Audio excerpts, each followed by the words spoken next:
In this video, I'm mostly remembering I own other cars that aren't a Ford Fairmont. Myrtle will be going to Festival of the Unexceptional this weekend. I think this video will probably be out either the day we're actually there or it'll be afterwards, not entirely sure yet. But I've got a new idle control valve that I want to try because the old one seems a little problematic.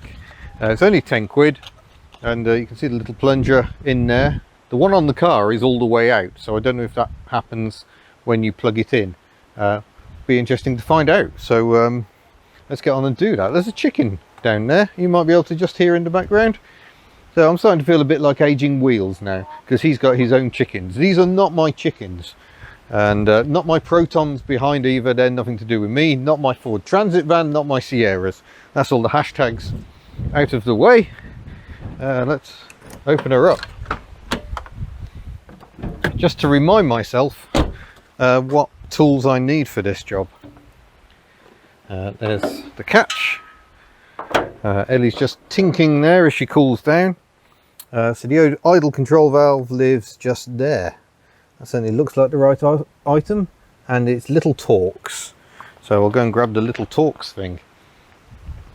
In other Matiz news, I've treated all the wheels to a coat of vac tan, which has given a fairly universal covering of black. The wheel trims are still away. My friend Simon has been restoring those, so they will be reunited with the car at Festival of the Unexceptional. So she's going to have to look a bit bare for now.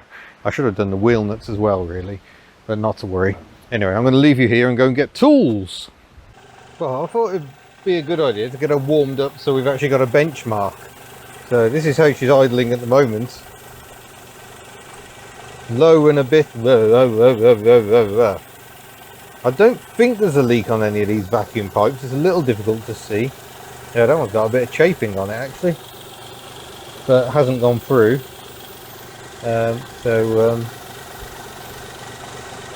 We'll swap this out, see if it makes any difference. Shouldn't take long. Let's turn the engine off first, shall we? Might be an idea. Right. Let's see how quickly we can get this done then. So we've got a little connector here. It's a lovely little weatherproof connector. And it should be a case of just get this bolt out.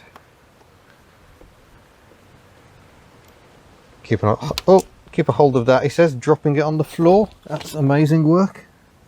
Oh, where did that go? I don't think that dropped through. I was just thinking, don't drop that because it'll be a nightmare to find. And that's exactly what I did, so that's great. That's the wrong bolt. It's this one up here.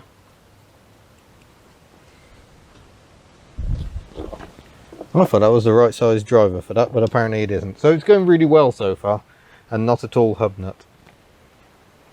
Well, once more, it's magnetic sticks to the rescue. Those things are amazing. And try to use the multi-tool, this flexible ratchet thing, to get this done because it's so good. I love that thing. Right, let's see if we can not lose this screw.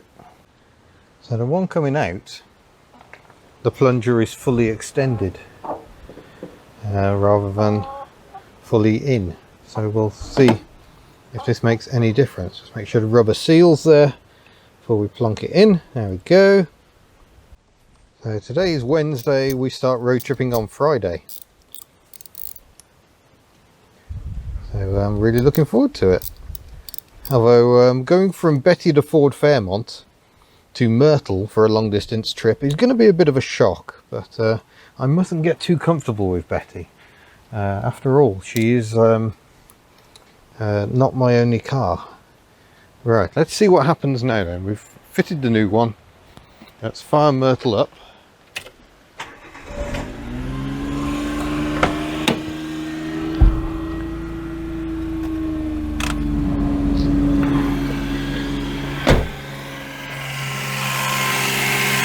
So with maximum electrical load, she should now learn the idle.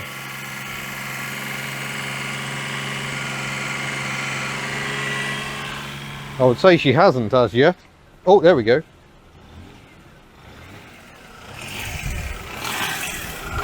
But that's the problem we've had before.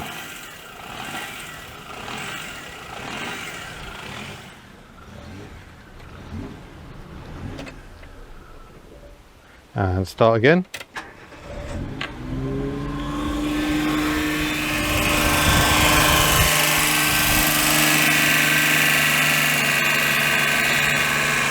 It's actually got worse.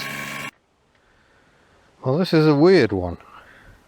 We've still got one showing fully extended and the other one not. So this is the old one. I've had to swap the seal. I managed to drop the seal as well. So it's going really well, this job. And we'll put the old one back in again.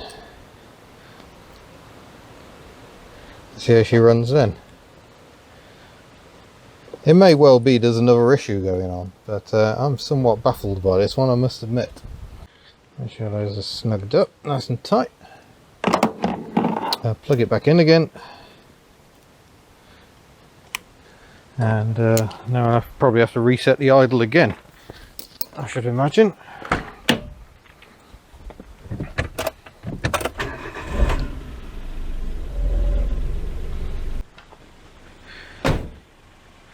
Well, there we go. That's my new idle control valve. Absolute rubbish. I don't know. Seems to be running all right now. Cars, eh? So I've no idea what was going on there, but it's okay. She will go to the ball. I was worried there for a minute, but that sounds all right. So I think I'll take her home tonight. Just make sure she is definitely running all right. And then hopefully she'll be good for Friday for the run to Festival of the Unexceptional, where she will meet other Daewoo's. The Espero I drove recently will be there, and there should be a Nexia as well, so very exciting. We might have a Daewoo gathering. I'm not sure there's ever been one, so it should be fun. Well, that's it then. Next stop will be Festival of the Unexceptional. All tickets sold out, so you can't just turn up on the day for that one, unfortunately. But don't worry, we've got some Hubnut social news that is floating around as well. So we're having meetings at the Motorist near Leeds and Brooklands Museum down in Surrey. So Motorist will be on the 14th of August and 28th of August for down at Brooklands. Use code Hubnut28 to get a discount on your tickets to get into the museum. Fascinating place. So that's the two we got to so far. There might be more, we'll see. But yeah, thank you for watching. Hope to see you at one of the socials, and I'll see you in a future video. Farewell.